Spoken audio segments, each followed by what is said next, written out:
Convido os irmãos a abrirem suas Bíblias no Evangelho de Mateus, no seu capítulo 23, versículos de 1 a 12.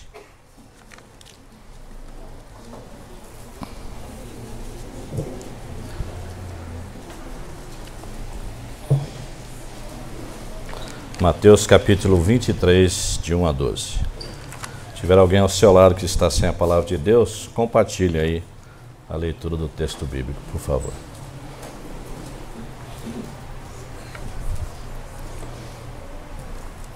Diz assim a palavra de nosso Deus. Então falou Jesus às multidões e aos seus discípulos. Na cadeira de Moisés se assentaram os escribas e os fariseus. Fazei e guardai, pois, tudo quanto eles vos disserem, porém não os imiteis nas suas obras, porque dizem e não fazem. Atam fardos pesados e difíceis de carregar e os põem sobre os ombros dos homens. Entretanto, eles mesmos nem com o dedo querem movê-los.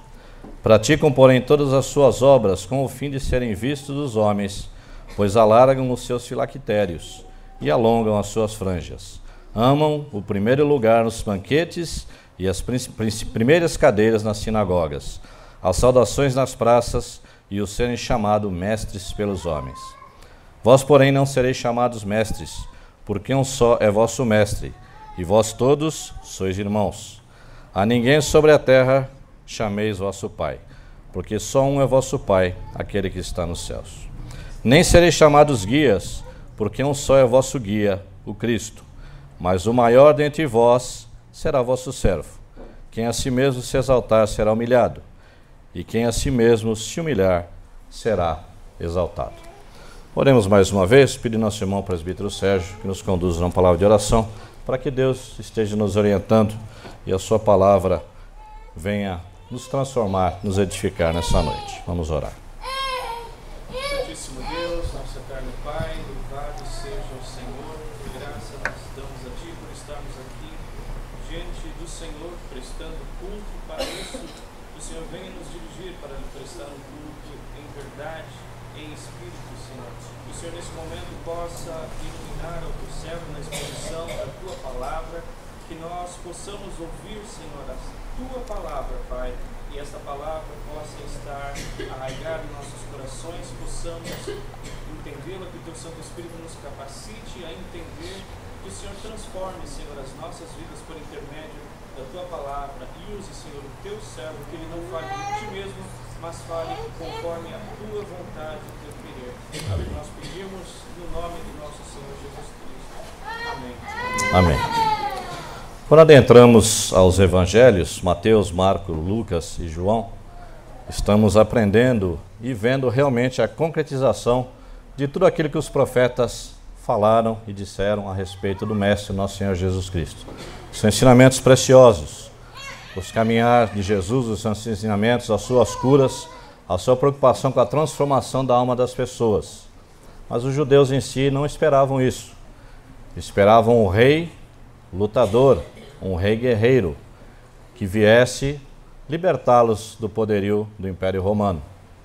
E assim eles caminhavam no aguardo do Messias. Mas eis que surgiu o Senhor Jesus, um pastor, um guia, um ensinador das palavras de Deus, que cumpria rigorosamente as Escrituras, mas tinha um propósito maior: não livrá-los do Império Romano, mas livrá-los do Império das Trevas. E muitos judeus não compreendiam isso. Muitos judeus estavam realmente virando ritualistas, muitas vezes legalistas, muitas vezes só cumpridores de alguns rituais que o Velho Testamento dizia, mas estavam distantes daquilo tudo que Jesus veio e ensinava. Nós temos visto isso claramente nos evangelhos. Jesus principalmente pegando de maneira, desculpe a expressão, bem pesada para com os fariseus, para com os escribas, que eram os doutores da lei. Aqueles que eram encarregados para estar dizendo ao povo a respeito da palavra de Deus. Eles tinham o Torá, eles conheciam profundamente a palavra e a lei de Deus e deviam expô-las realmente com veracidade, buscando a recuperação e a salvação daquelas almas que tanto ansiavam pelo perdão de Deus. Mas muitas vezes não acontecia assim. E o texto em si é bem claro com respeito a isso. Jesus colocando em xeque a autoridade dos fariseus e dos saduceus, dos escribas também. E nós vemos que todo o capítulo 23, vamos nos deter nesses 12 primeiros versículos, Jesus vai pegar realmente bastante pesado. A partir do verso 22, ele vai falar sobre várias advertências contra os escribas e contra os fariseus, coisas pesadas, que deveriam levar a cabo realmente uma transformação de vida. Mas pelo contrário, essas pessoas procuravam matá-lo. Por quê? Ele estava confrontando a autoridade que esses homens pensavam que tinham. Nós vimos no texto que o pastor leu no começo da liturgia, a chegada de Jesus a Jerusalém. Para nós contextualizarmos, um pouco antes, no capítulo 20, versículo 17, ele diz aos seus discípulos: estando Jesus para subir a Jerusalém, chamou à parte os 12, em caminho e lhes disse: eis que subimos para Jerusalém, e o Filho do Homem será entregue aos principais sacerdotes e aos escribas. Eles o condenarão à morte. Isso já estava escrito desde o Antigo Testamento. Jesus sabia da sua missão, sabia muito bem para onde estava indo. E nós vemos que no capítulo 21, como disse nosso pastor, ele foi recebido com palmas, com gritos de hosana e tudo mais. E mais para frente esse mesmo povo vai gritar: crucifica-o. Mas ele sabia da sua missão, ele estava caminhando para isso. E ele se aproxima e chega a Jerusalém. E a primeira atitude que ele chega quando adentra ao templo é exatamente tirar de lá os cambistas e os negociadores que faziam da casa de Deus um antro de corrupção. Mais uma vez Jesus arrebenta com aquelas bancas tiradoras do templo e chama a atenção para que aquilo era uma casa de oração. É um lugar de reunião dos povos, não um lugar de comércio e de cambistas. Chamando a atenção daquelas pessoas para o que realmente interessa. Adentra ao templo, começa a ensinar, começa a curar as pessoas que ali estavam. Pouquinho ele desce, tendo Jesus chegado ao templo ensinando, acercaram-se os principais sacerdotes, estão no capítulo 21, verso 23, e os anciãos do povo perguntaram: que autoridade faz essas coisas e quem te deu esta autoridade? Essas pessoas vêm confrontar Jesus a respeito da sua autoridade. Depois, por favor, se vocês quiserem, leiam esses textos, não é o nosso foco na meditação, mas é interessante conhecer todos esses acontecimentos. Estamos na semana da Páscoa, que antecede a Páscoa judaica. Jesus começa a ensinar com autoridade do Pai a respeito, através de parábolas para aquelas pessoas. E vai fazer vários ensinamentos já dentro do templo. Tinha pernoitado numa cidade vizinha, no outro dia chega novamente ao templo, passa pelaquela figueira, porque estava com fome. A figueira não tinha fruto, ele fala que nunca mais ela daria fruto e a figueira se seca imediatamente. Ele volta para o templo e começa a ensinar. E nisso se aproximam fariseus, vêm os saduceus, vêm os herodianos e começam a questionar sobre os ensinamentos de Jesus. E ele vai falando com eles, vai colocando através de parábolas os ensinamentos de Cristo. Até quando chega no capítulo 22, 41, onde nós lemos: reunidos os fariseus interrogando Jesus. Jesus interrogando agora os fariseus: que pensais vós do Cristo? De quem é filho? Responderam eles: de Davi. Replicou-lhe Jesus: como, pois, Davi pelo Espírito chama-lhe Senhor, dizendo: disse o Senhor a meu Senhor: assenta-te à minha direita, até que eu ponha os teus inimigos debaixo dos meus pés. Se Davi, pois, lhe chama Senhor, como ele é seu filho? Diante dessa indagação, ninguém pôde lhe responder palavra, nem ousou alguém a partir daquele dia fazer-lhe perguntas. Então Jesus confronta as autoridades de então. Não porque ele queria subjugá-la, mas porque aquelas autoridades estavam em confronto com a palavra de Deus. E nós vamos ver isso no texto que nós lemos, do capítulo 23, de 1 a 12. Jesus se chega agora aos discípulos e às multidões dentro do templo para os ensinar. Mas vamos dar uma pausa um pouquinho no nosso texto e vamos voltar realmente à missão que Jesus está completando. Ele está adentrando a Jerusalém exatamente na semana da Páscoa. Há poucos dias para frente os judeus iriam comemorar a Páscoa. E a Páscoa no Velho Testamento significa o quê? Aquele cordeiro que foi morto e foi a alimentação do povo de Israel, significava o quê? A saída do povo do Egito. Aquele sangue colocado nos umbrais significava o quê? Que o anjo da morte passaria por cima da casa daqueles judeus. E Páscoa significa isso. passaram por cima. Então essa é a missão de Jesus, correlacionado com o texto que nós vemos lá de Êxodo, na saída do Egito. Nessa noite morreram muitas crianças, muitos primogênitos do povo do Egito, mas de Israel foram todos poupados, porque o anjo viu o sangue nos umbrais da porta e passou por cima dessas casas. Transportando para o Velho Testamento, Jesus está caminhando para o seu sacrifício, para a sua morte na cruz. E o seu sangue vai ser derramado na cruz. E esse sangue derramado na cruz, naquela madeira, significa o quê? A nossa reconciliação para com Deus. Mais uma vez o cordeiro está sendo morto. Mais uma vez o sangue colocado sobre aquelas madeiras. Só com um significado muito especial. Não é mais a saída do Egito, mas a libertação dos nossos pecados. Nossa reconciliação com Deus. E o sangue mancha a cruz, a nossa cruz, a minha cruz, a cruz de cada um de nós. Cristo está manchando a cruz para que a morte eterna passe por cima e nós possamos viver eternamente na presença de Deus. Esse é o sacrifício definitivo que nos traz a vida. O Senhor Jesus completa a sua missão dessa maneira. Morre, entrega a sua vida por nós e ao terceiro dia ressuscita. Essa é a verdadeira Páscoa que nós vemos. Mas voltemos ao texto de Mateus 23. Vemos aí no capítulo 1, no versículos 1 e 2 do capítulo 23. Então falou Jesus às multidões e aos seus discípulos. Na cadeira de Moisés se assentaram os escribas e os fariseus. Jesus dentro do templo, aqueles fariseus e aqueles escribas já não confrontavam mais.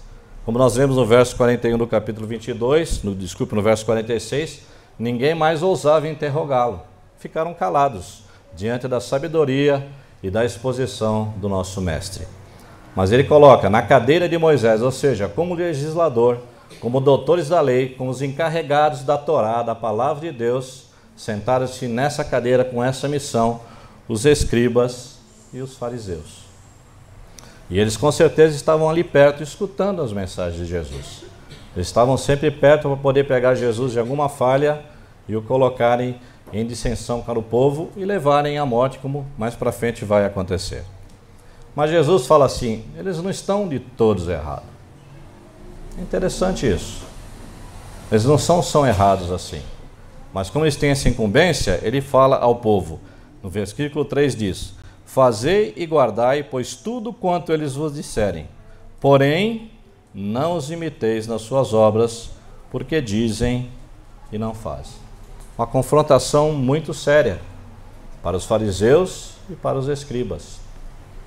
Ouvi o que eles dizem, cumpram o que a lei diz, só não os imiteis nas coisas que eles fazem. Porque eles falam, mas não fazem.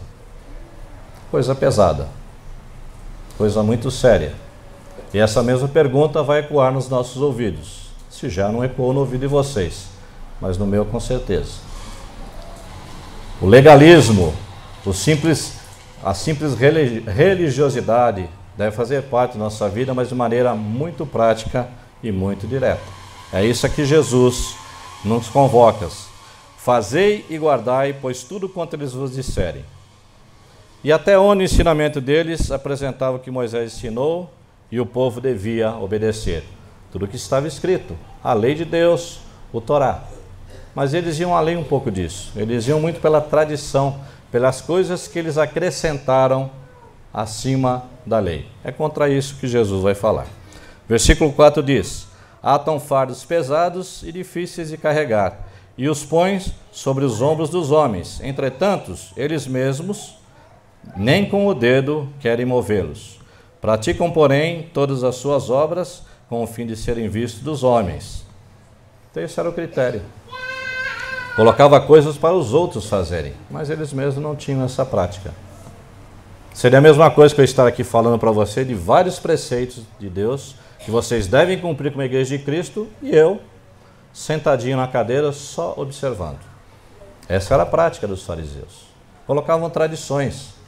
Eles tinham uma lei que o sábado era santo ao Senhor. Os fariseus, para acrescentar um pouquinho mais, falavam que as mulheres no sábado, ou seja, o sábado era santo ao Senhor, não deveria ser feito nenhum trabalho no sábado. Era realmente o dia do Senhor, o dia do descanso. Os fariseus acrescentavam um pouquinho mais. Eles falavam para as mulheres: olha, de sábado vocês não podem olhar no espelho, porque se vocês olharem no espelho e ver um fio de cabelo branco, vocês vão querer arrancar. Quando vocês estão arrancando o cabelo branco, vocês estão fazendo um trabalho. Isso é contra a lei. Onde está escrito isso na palavra de Deus? Então são fardos pesados e difíceis de carregar que eles mesmos não queriam carregar. Contra isso Jesus vai confrontá-los. Continua ainda no versículo 5. Praticam, porém, as suas obras com o fim de serem vistos dos homens, pois alargam os seus filactérios e alongam as suas franjas. Filactério era uma caixinha como se fosse um porta-joia pequenininho, com 2 tiras de couro compridas. Ali eles carregavam alguns textos bíblicos, principalmente das maravilhas que Deus havia feito na retirada do povo do Egito. O que eles faziam com essas caixinhas? Prendiam na testa, amarravam aqui, ou então enrolavam no braço e deixavam preso ao braço nos momentos da oração. E saíam pela rua desse jeito. Para quê? Para que o povo visse que eles estavam cumprindo com maior zelo, com maior fidelidade a palavra de Deus. E eles se baseavam no texto de Êxodo 3,16, que diz: e isto será como sinal na tua mão e por frontais entre os teus olhos, porque o Senhor com mão forte nos tirou do Egito. Pegavam esse texto e faziam um legalismo extremo a respeito disso. O texto diz, se nós analisarmos corretamente, que nós devemos ter a palavra de Deus na mente e no coração, entre os frontais e no seu lado esquerdo. Eles ampliavam isso, amarravam na testa e amarravam no braço e saíam pela cidade. Por quê? Isso chamava a atenção do povo. Eles estavam cumprindo a lei. Eles eram extremamente zelosos. Mas como será que era o coração e a mente dessas pessoas? Ou simplesmente o filactério era um adereço, simplesmente um enfeite para que as pessoas os vissem. Diz também que eles alongavam as suas franjas.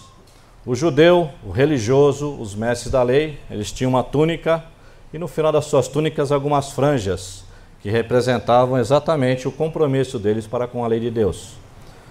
Geralmente era de uns 10, 12 centímetros. Um fariseu mais erudito colocava 30, 40 centímetros, ou seja, alongavam as suas franjas. Opa, você olhava e falava: puxa vida, esse realmente é mais conhecido, mais conhecedor da palavra de Deus. E é interessante que o próprio Jesus, na sua túnica, usava essas franjas, porque o Senhor Jesus também era um mestre, era um religioso. Lá em Mateus 9,20 nós lemos: e eis que uma mulher que durante 12 anos vinha padecendo de uma hemorragia, veio por trás dele, de Jesus, e lhe tocou na orla da veste. E essa mulher tinha na sua fé, no seu coração, que se ela tocasse na veste de Cristo, ela seria curada. E realmente a foi. Já em Mateus 14,36, lá diz: e lhe rogavam que ao menos pudessem tocar na orla da sua veste, e todos que a tocaram ficaram sãos. Então o próprio Senhor Jesus usava esse tipo de vestimenta com as suas franjas, mas dentro do padrão que a palavra de Deus pedia.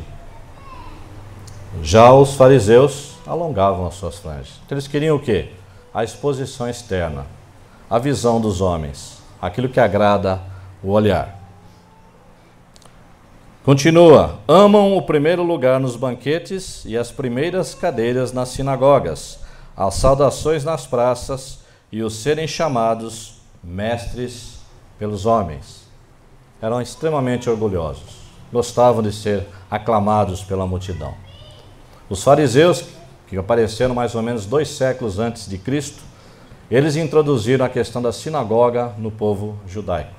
Então eles amavam as primeiras cadeiras. Afinal de contas, foi um partido religioso, político religioso, que havia criado as sinagogas. Os primeiros lugares dos banquetes, gosto demais. Por quê? Eram prestigiados. Estavam na praça, o pessoal, ou o mestre, ou o rabino, ou o senhor, adoravam isso. Mas como é que funcionava o interno dessas pessoas? É isso que Cristo está questionando. E Cristo vai falar com o povo a respeito disso. No versículo 8 ele diz: vós, porém, não sereis chamados mestres, porque um é só o vosso mestre, e vós todos sois irmãos. Temos um só mestre, o nosso Senhor Salvador Jesus Cristo. Somos todos irmãos, dentro da mesma missão. Caminhamos também para a terra prometida como o povo que saiu do Egito. Caminhou por 40 anos pelo deserto, em busca da terra prometida. Estamos em peregrinação, sendo guiados pelo nosso Senhor. A sua missão foi completa na cruz e na ressurreição. Nosso caminho é segui-lo. Mas Cristo continua: nem sereis chamados guias, porque um só é vosso guia, o Cristo. Mais para frente, nos Ais, ele vai chamar os fariseus e os escribas de guias cegos, hipócritas, quando na realidade eles deviam olhar para o texto da palavra de Deus e saber que o único guia que nós temos é exatamente Jesus, o Cristo. E aí ele completa dizendo àquela multidão e aos seus discípulos: mas o maior dentre vós será vosso servo, e quem a si mesmo se exaltar será humilhado, e quem a si mesmo se humilhar será exaltado. Então Cristo está colocando nós nas condições que nós devemos estar sempre. Somos servos, temos um Senhor. Esse recado foi muito claro para os fariseus e para os escribas, mas não havia motivação para a transformação. Eles queriam realmente era crucificar Jesus, porque havia afrontado a grande autoridade que eles tinham como doutores da lei, como os guardiões do Torá. Eles estavam na cadeira de Moisés, o grande legislador, o grande profeta. Não queria abrir mão disso. Por quê? Isso diante do povo seria uma humilhação. Quem é esse Jesus que vem pregando? Falaram que era o profeta de Nazaré, mas é um homem como outro. Não atentaram para os ensinamentos de Jesus, não atentaram para as palavras de vida, não atentaram para o amor de Jesus que estava sendo pregado e praticado em cada ato do nosso Senhor. Então, diante disso, irmãos, qual o ensinamento que fica para todos nós? Como encaramos um texto em que nós vemos Jesus realmente falando claramente e de maneira muito densa a respeito da palavra de Deus e dos seus ensinamentos? Convido os irmãos para irmos lá para Tiago 2,18. O exercício da fé vai muito além do estudo e do aprimoramento na palavra de Deus. A nossa edificação, a nossa transformação deve acontecer sempre que estamos diante da palavra de Deus. É isso que Deus requer de nós. Diz o texto de Tiago 2,18: mas alguém dirá: tu tens fé e eu tenho as obras. Mostra-me essa tua fé sem obras, e eu com as obras te mostrarei a minha fé. Somos chamados como crentes em Cristo, como transformados pela palavra de Deus, para exercer uma vida de prática desta palavra. Isso significa o quê? Muitas vezes dificuldades, tribulações, tristezas, menosprezos e outras coisas mais. Mas o nosso Senhor passou por tudo isso. Quando ele curava, ele foi chamado que atuava por Beelzebu, que era a maioral dos demônios. Ele foi interrogado pelos escribas e fariseus, quando eles deviam estar aos pés de Jesus aprendendo a respeito da palavra de Deus. Então as dificuldades fazem parte da vida do nosso Mestre Jesus e fazem parte da nossa vida também como crentes em Cristo. Não fazemos parte do contexto dessa terra. Nós somos peregrinos. O peregrino é um estrangeiro, muitas vezes insultado, maltratado, não reconhecido. Então nós estamos caminhando para a pátria celestial. Então a palavra de Deus nos induz a isso. É importante estarmos aqui aprendendo a palavra de Deus. Importante estarmos no estudo de segunda-feira. Importante a reunião dos pequenos grupos no lar na quarta-feira. Importante a meditação diária, a oração, o momento devocional. Mas se não houver prática, é só um acréscimo intelectual. A palavra de Deus nos conclama a prática. Nos chama para sermos servos. E o servo ele não discute, ele vai e faz. Independente se gosta ou se não gosta, o servo vai e faz. E para nós é um prazer servir ao Senhor. Não é sacrifício, é uma alegria, é uma bênção. É a maior bênção que nós temos nessa vida, servir ao Senhor Jesus. Mas alguém dirá: tu tens fé e eu tenho as obras. Mostra-me essa tua fé sem obras. Não tem como. E eu com as obras te mostrarei a minha fé. Diante das palavras do nosso Senhor Jesus Cristo, nos curvemos. Mostremos realmente prática com a nossa edificação. Nos edificamos com a palavra de Deus, nos edificamos com a oração. Precisamos colocar isso em prática. Nossa missão é essa. O Senhor Jesus mostrou isso. E Ele foi até o fim, foi até a cruz, por amor pelas nossas vidas, para resgatar nossas almas da perdição. Que nós possamos, nesse ensinamento, realmente nos concentrarmos que realmente é isto que vale a pena para a nossa vida.